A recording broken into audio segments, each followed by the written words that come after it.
ብንቀጥል ብያለሁ። እኔ ግን ማለት ነው እኔ የዶኩ ኳስ ያለ ምክንያት የገባ አይመስለኝም። ሶስተኛው ኳስ በቃ ውስጤን የሆነ ነገር እያለኝ ነው። በቃ የሆነ ነገር ሊሆን ነው። እኔ አላቅም እግዚአብሔርን። እኔ 3 ጨዋታ ነው አርሰናል የቀረው።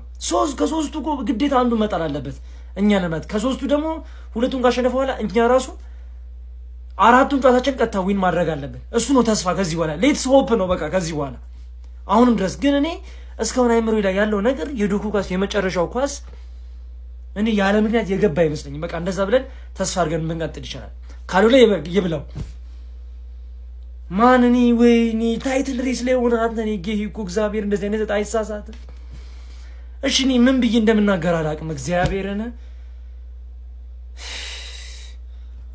ወይኔ ሲቲ በዚህ ሰዓት ነጥብ እንጥላለን። ይህን የሚመስል ጌም ተጫውተን ምን አይነት ያበደ ጌም ተጫውተን እንዴት እንደዚህ አይነት በጣም ሲሊ ኢረሮች እንሰራለን። በጣም ሲሊ ኢረሮች ማለት ነው።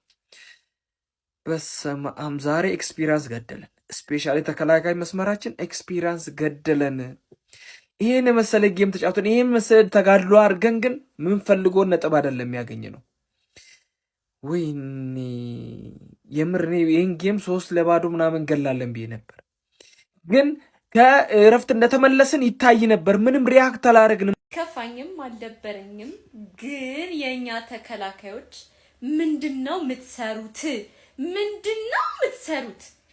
ፔፔ ዛሬ ወይ ተከላካይ አትቀይረ በኢየሱስ ስም። እኔ እግዚአብሔርን በኢየሱስ እኔ በጣም ነው የተናደድኩት በሱ።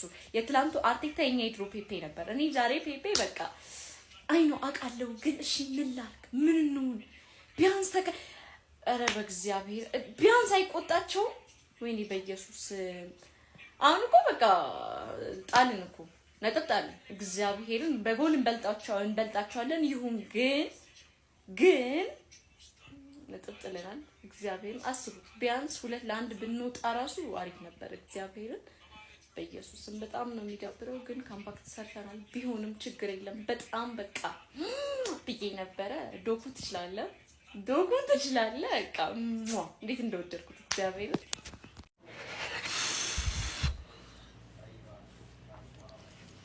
ትችላለህ ዶኩ። በቃ ምንም ማድረግ አይቻልም። ከ3-1 ሶስታቸው ወተናል።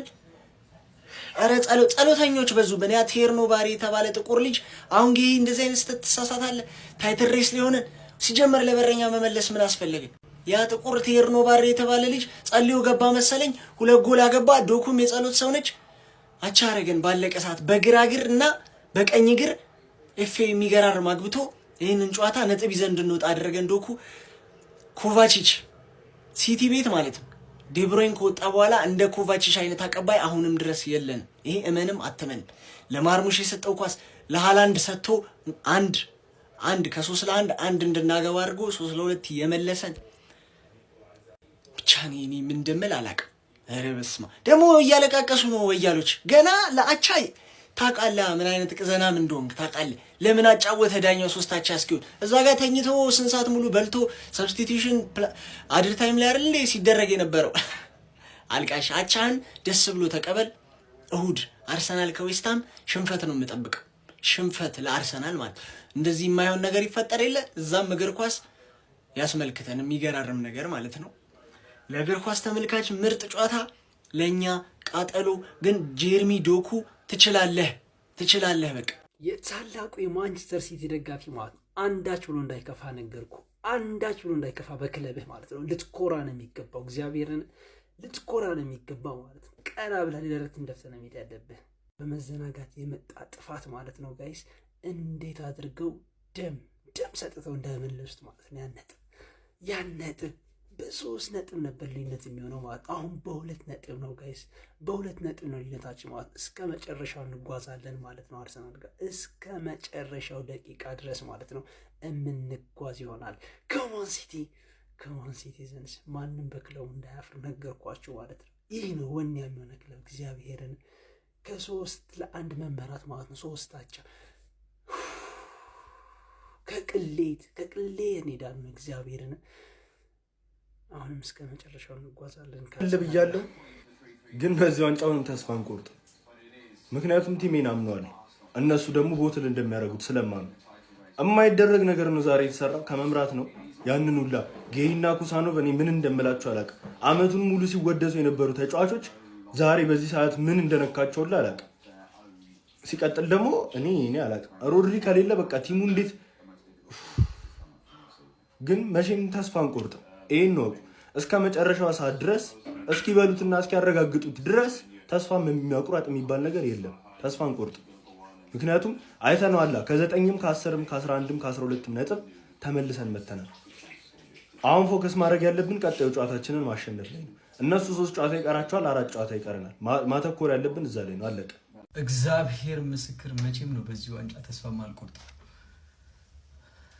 በጣም ነው የሚያሳዝነው። በጣም ነው በጣም የሚያቃጥል ጨዋታ፣ በጣም ከምነግራችሁ በላይ ምንም የማውቀውን ቲሜን አላየሁትም። ምንም የማውቀውን ዶኩ የማውቀውን ቼርኪ ብቻና ብቻ ነው ያየሁት። ማንም የለም። ማንም በጣም ነው የሚያሳዝነው።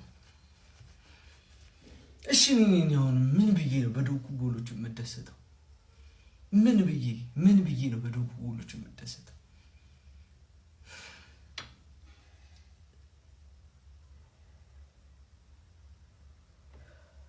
አመሰግናለሁ።